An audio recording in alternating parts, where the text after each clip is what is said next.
Hello friends, welcome back to our YouTube channel Kota Career Point. Myself Mahendra Singh Naruka, the Faculty of Social Science. Today in this video lecture, I am going to discuss about Anglo-Mysore struggle that took place in the 18th century and struggle against the Punjab that took place in the 19th century. हम इस video में बात करेंगे आंग्ल मैसूर संघर्ष के बारे में और अंग्रेज़ों का पंजाब के साथ संघर्ष। ये दोनों ही बहुत ही महत्वपूर्ण संघर्ष थे जिसने ब्रिटिश इंडिया के निर्माण में अहम भूमिका निभाई थी। So this video is going to be very informative, very knowledgeable.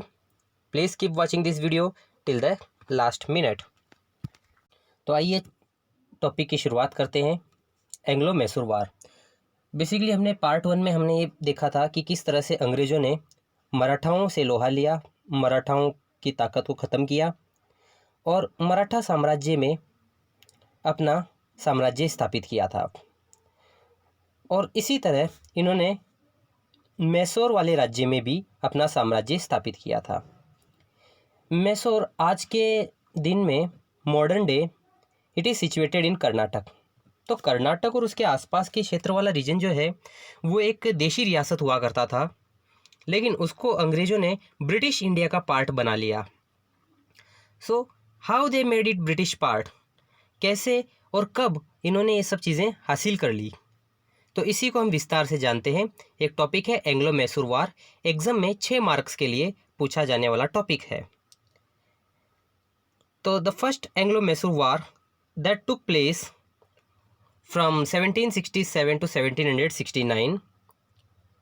इसमें देखो क्या होता है। सबसे पहले 1761 में हैदर अली मैसूर का राजा जो है नंदराज, हालांकि मैसूर का राजा नंदराज नहीं था, वो केवल एक मंत्री था, लेकिन सारी ताकत उस मंत्री नंदराज के पास ही थी।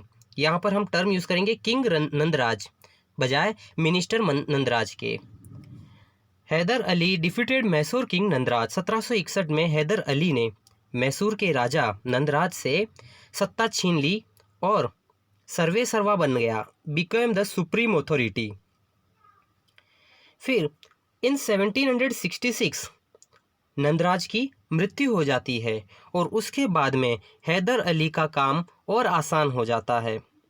अब बस यहीं से ब्रिटिशर्स के नज़र में हैदर अली की बढ़ती हुई ताकत खटकने लग जाती है। Britishers so Hyder Ali as their struggle, as their obstacle.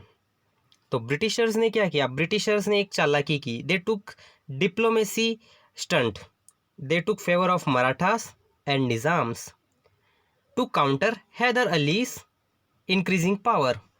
अंग्रेज़ों ने मराठाओं को, निज़ाम को अपने पक्ष में मिला लिया, कामयाब भी हुए थे। अब आप यहाँ पर डाउट करोगे कि मराठाओं को अपने पक्ष में क्यों मिलाया, जबकि मराठाओं से तो उन्होंने पिछले टॉपिक में ही हमने बात की थी, लड़ाई की थी। याद रखिए पिछले टॉपिक में हमने ज़रूर बात की थी, लेकिन अभी तक अंग्रेज और मराठा दुश्मन नहीं थे। ये बात चल रही है 1766 के समथिंग में। 1767 से तो वार शुरू हुआ था और ये जो अंग्रेज मराठा वाला चल रहा था 1766 के समथिंग चल रहा था। At the same time Maratha और मैसूर आपस में एक दूसरे से 36 के आंकड़े में थे। They were opposite to each other. तो ब्रिटिशर्स ने उस समय ब्रिटिशर्स की मराठाओं से कोई लड़ाई नहीं थी, कोई दुश्मनी नहीं थी। इन द ईयर 1766 तो उन्होंने मराठाओं को अपने साथ में लिया, उन्होंने निज़ाम को भी अपने साथ में लिया। क्यों लिया? ताकि हैदर अली को डिफीट कर सकें, उसे पटकनी दे सकें। लेकिन यहाँ पर गौर करने वाली बात यह है कि हैदर अली की कूटनीति के सामने, उसकी चतुराई के सामने ये प्लान फेल होते दिखे। But failed to do this because of the diplomacy of Hyder Ali. Hyder Ali इतना डिप्लोमेटिक व्यक्ति था कि उसकी डिप्लोमेसी के आगे अंग्रेज़ों की डिप्लोमेसी फेल होती नज़र आई। वेल, क्या डिप्लोमेसी थी? डिप्लोमेसी ये थी कि उन्होंने मराठा सरदार को बुलाया, बैठक की और बोला कि 35 लाख रुपए मैं तुम्हें दे दूंगा, तुम इस मेरे मैटर से दूर हो जाओ। ये मैटर मेरा और ब्रिटिशर्स के बीच में है, ये लड़ाई मेरे और अंग्रेज़ों के बीच में है, तुम बीच में मत पड़ो। निज़ाम को ये कह दिया कि तुम्हें मैं थोड़ा सा अपना ज़मीन का हिस्सा दे दूंगा, अपने राज्य में एक यूनिट दे दूंगा, तुम मेरी तरफ से लड़ाई करने लग जाओ।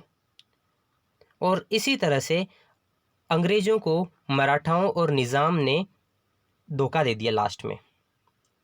हालांकि इसे धोखा नहीं कहेंगे, ये टिट फॉर टैट, जैसे ब्रिटिशर्स धोखा देते थे वैसे ही मराठास और निज़ाम्स ने भी क्या किया, लड़ाई के समय में एंड वक्त, सॉरी हम नहीं लड़ेंगे आपके साथ, बिकॉज हमारे को हैदर अली ने 35 लाख रुपीस पेमेंट की है और निज़ाम को युद्ध होने के बाद में, अपनी हेल्प देने के बाद में राज्य का हिस्सा दे देगा। तो इस तरह से मराठाओं को युद्ध में तटस्थ कर दिया। तटस्थ कर देना मतलब इग्नोरेंट कर देना, और निज़ाम को प्रादेशिक यानी रीजनल लालच देकर अपनी ओर मिला लिया। अब आते हैं बैटल की तरफ। 1767 वॉज द डे। 1767 में हैदर अली ने ब्रिटिश प्रभाव वाले क्षेत्रों पर जोर तरीके से, ज़बरदस्त तरीके से आक्रमण कर दिया। Hyder Ali attacked very powerfully on the British influenced regions, और हैदर अली इसमें जीतता हुआ नजर आ रहा था। हैदर अली इनफैक्ट जीत भी गया था, और मजबूरी में निसहाय अंग्रेजों को, helpless Britishers signed the treaty of Madras on 4 April 1769।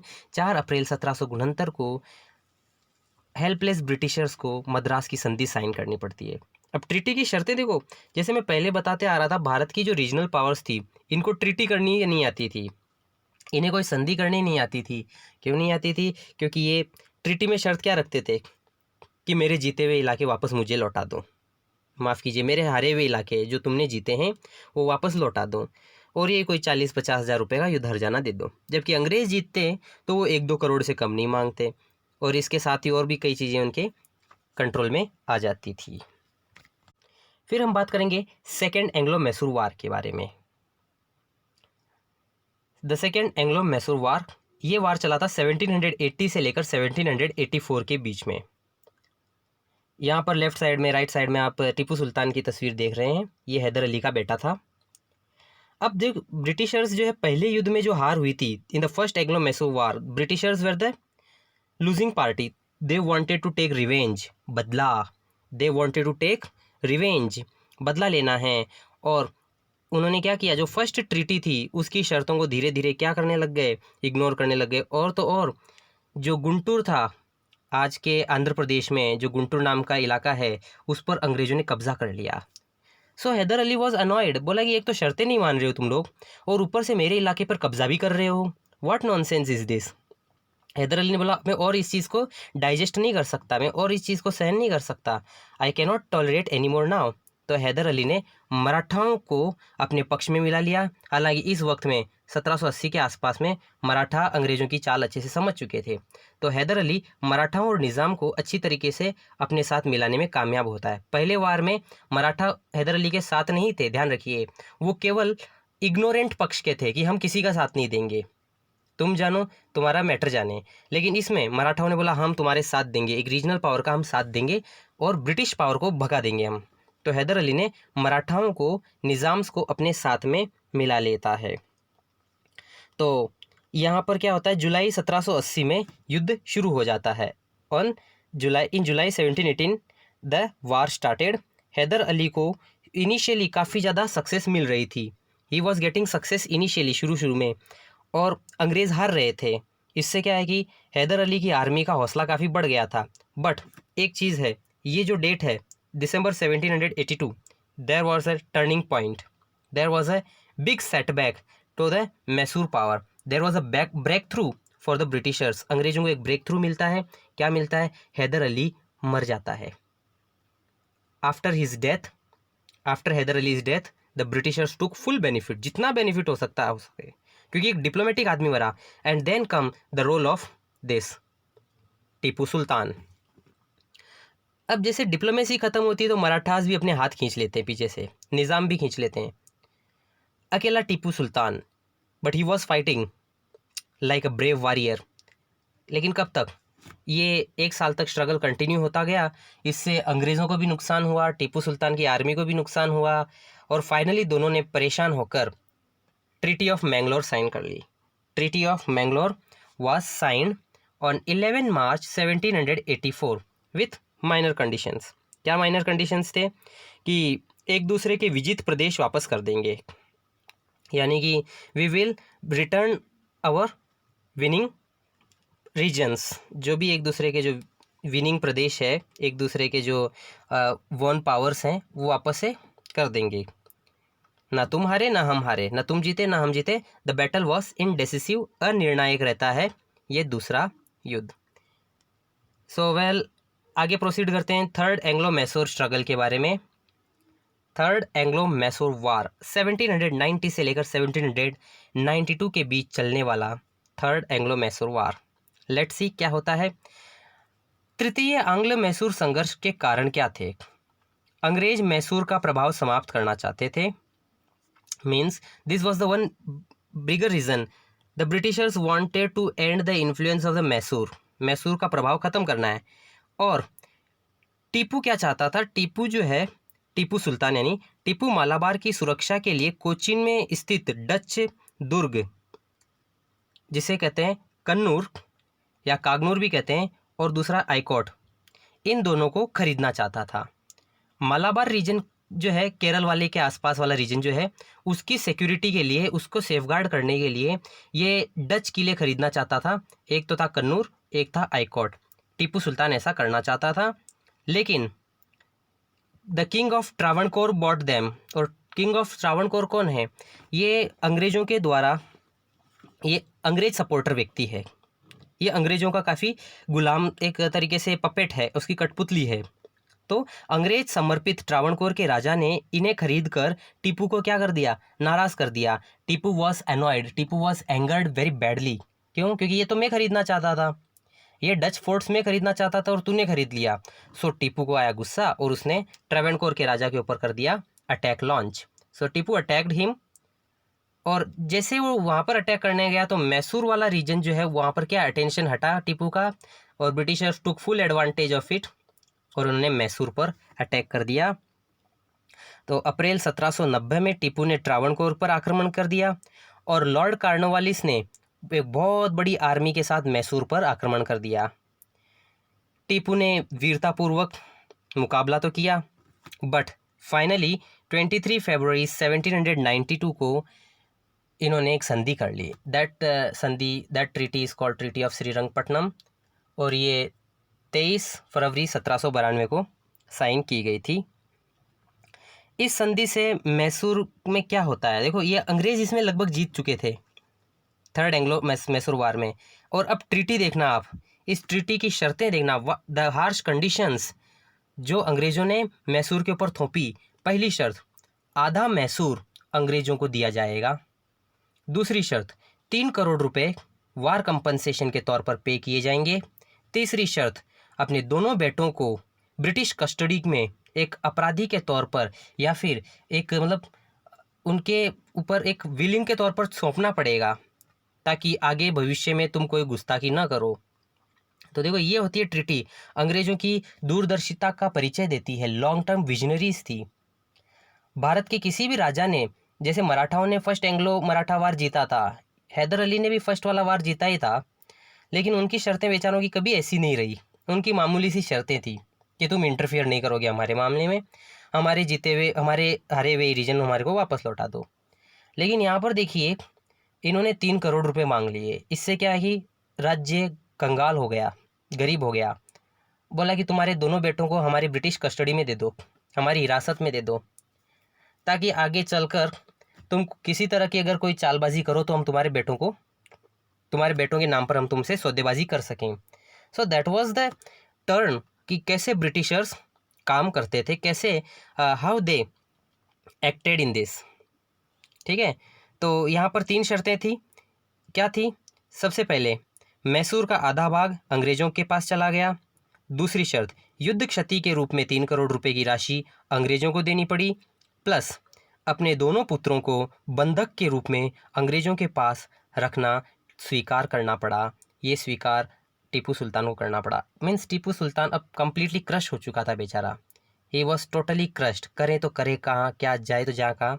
So it was totally damaging situation for Tipu Sultan. Well, proceed करते हैं आगे। That is fourth Anglo Mysore war. मैं ऐसा मानता हूँ कि तीसरे में ही ये पूरा काम खत्म हो चुका था। फोर्थ वाला तो बस एक मामूली सा प्रैक्टिस वर्क था। कॉन्सेप्ट क्लियर हो चुके थे। बस ये फोर्थ एंग्लो मैसूर वार एक प्रैक्टिस वर्क था कि बस 2 क्वेश्चन की प्रैक्टिस कर लो, पूरा का पूरा टॉपिक समझ में आ गया। So it was the last homework part, fourth Anglo Mysore war 1799। देखो सिर्फ एक ही साल लिखा, पिछले वार्स में आप देखोगे 3-3 4-4 3-3 4 साल 2-3 साल का एक गैप रहता है, यहाँ पर ओनली एक ही 1799।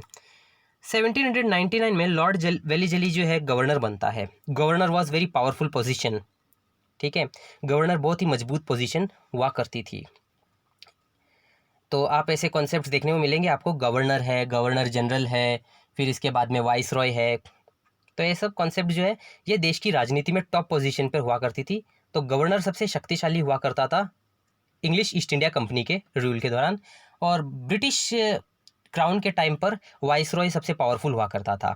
तो आप इन दोनों को मॉडर्न डे प्रेसिडेंट या प्राइम मिनिस्टर से कंपेयर कर सकते हो। तो लॉर्ड वेलीजली 1798 में गवर्नर बनता है, and he wanted to end the Tipu's rule completely. 1798 में ईस्ट इंडिया कंपनी का गवर्नर बन लॉर्ड वेलीजली भारत आया था।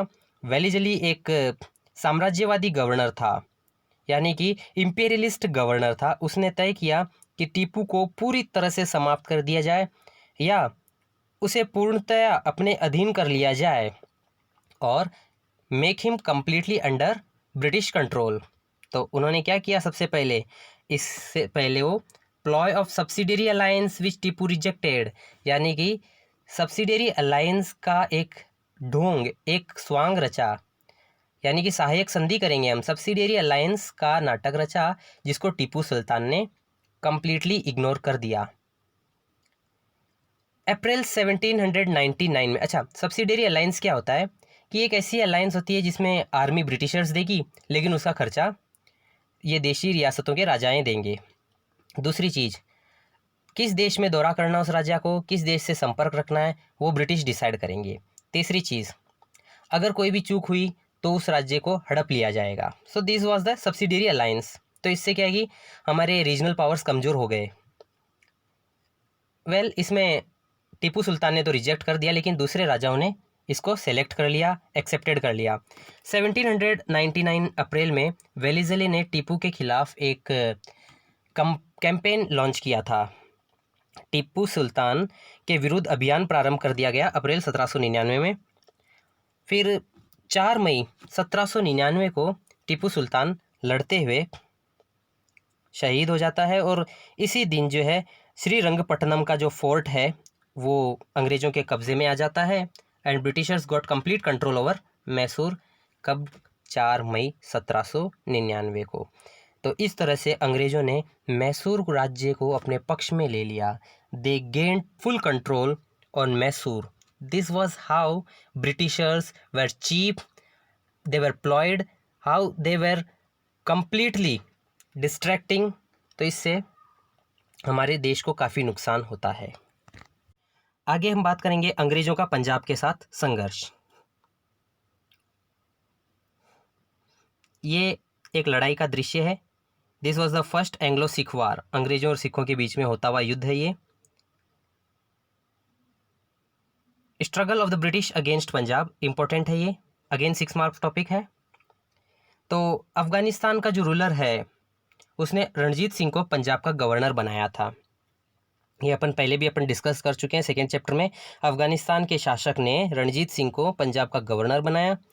रणजीत सिंह सतलज रिवर के ईस्ट में जो रीजन्स है उस पर अधिकार करना चाहता था, जबकि इसी रीजन पर अंग्रेज़ अपना कंट्रोल चाहते थे। तो देखो क्या है ये, ईस्ट ऑफ सतलज रिवर। यहाँ पर आप इस मैप में देखिए,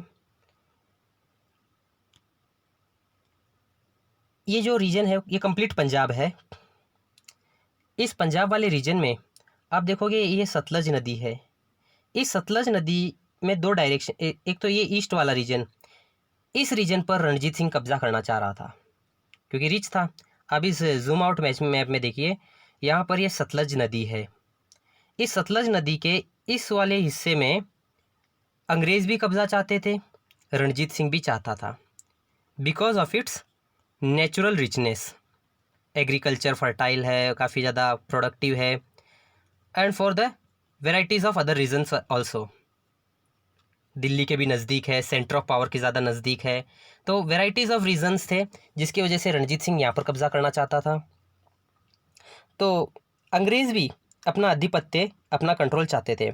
सो इन फरवरी 1809 ऑक्टरलोनी ने सतलज के east of the Sutlej regions उस पर अंग्रेजी कंट्रोल का, अंग्रेजी नियंत्रण की घोषणा कर दी थी। उसने कहा कि ये रीजन्स तो हमारे हैं और अगर कुछ तुम्हारी तरफ से हुआ तो हम इसको ऐसा मानेंगे कि हमारे ऊपर अटैक किया गया है। तो यहाँ पर फाइट होता है फिर ब्रिटिशर्स वर्सेस रणजीत सिंह। इस फाइट के अंदर रणजीत सिंह की डिफीट होती है। Ranjit Singh was defeated and the Britishers got victory over here.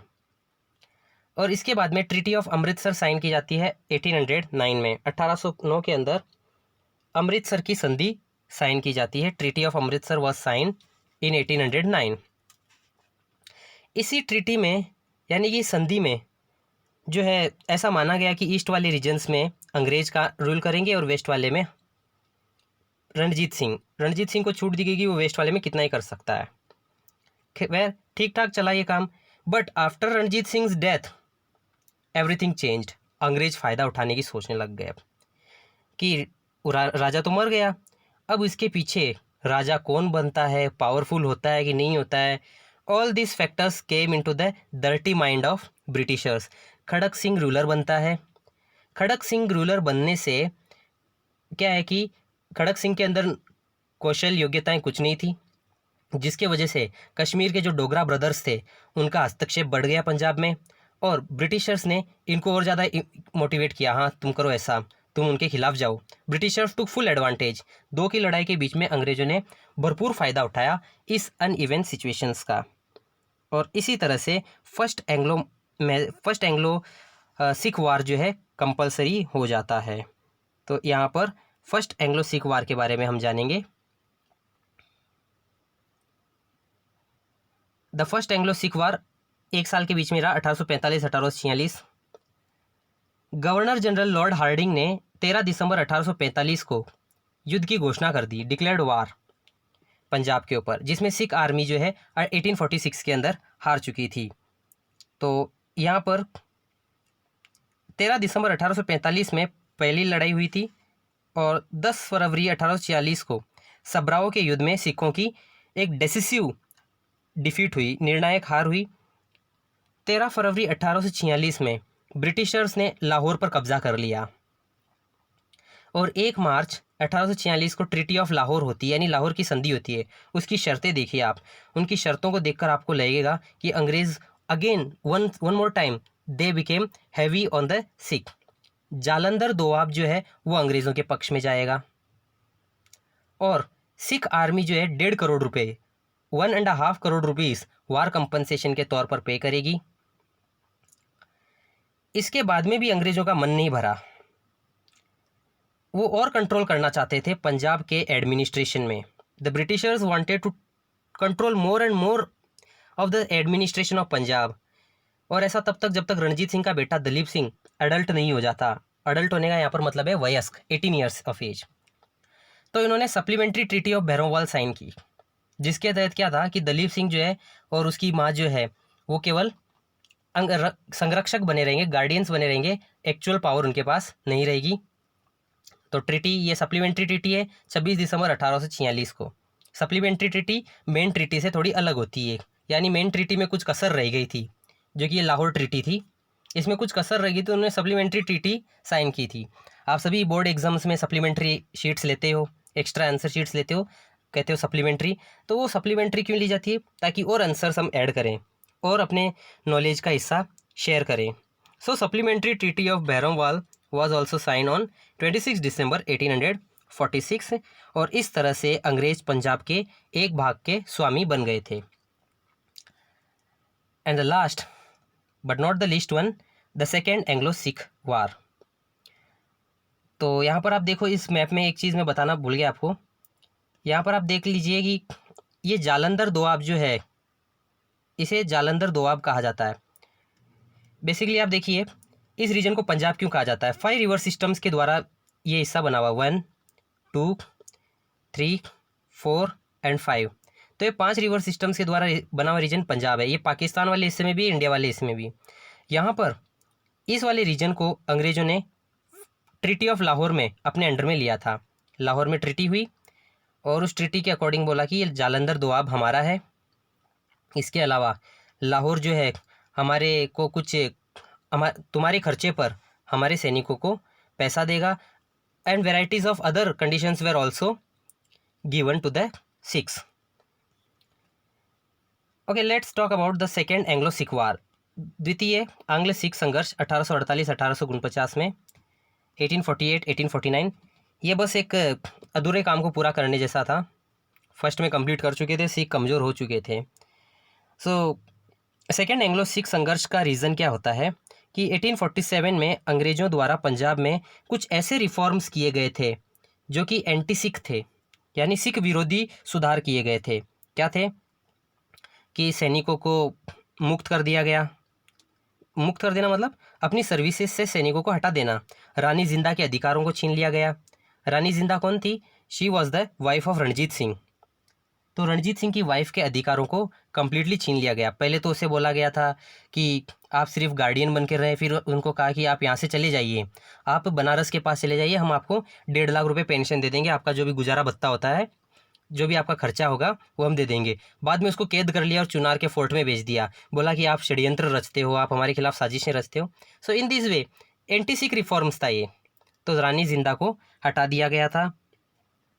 तो इससे क्या है कि सिखों के अंदर एक बदले की भावना जाग उठी, and this war became inevitable. अब इसे अवॉइड नहीं किया जा सकता था। वहीं British governor general Lord Dalhousie ने बोला कि हम पूरी तरह से सिखों को मिटा देंगे इस बार। तो इस तरह से रेसिडेंट का हद से अधिक इंटरनल इंटरफेरेंस, डलहौजी की एक्सटर्नल इन्वेशंस वाली नीति, all this made this war inevitable, unavoidable. इस लड़ाई की शुरुआत 10 अक्टूबर 1848 को होती है। This war started on 10 October 1848 and ended on 13 मार्च 1849। लेकिन इसमें हार होती है सिखों की।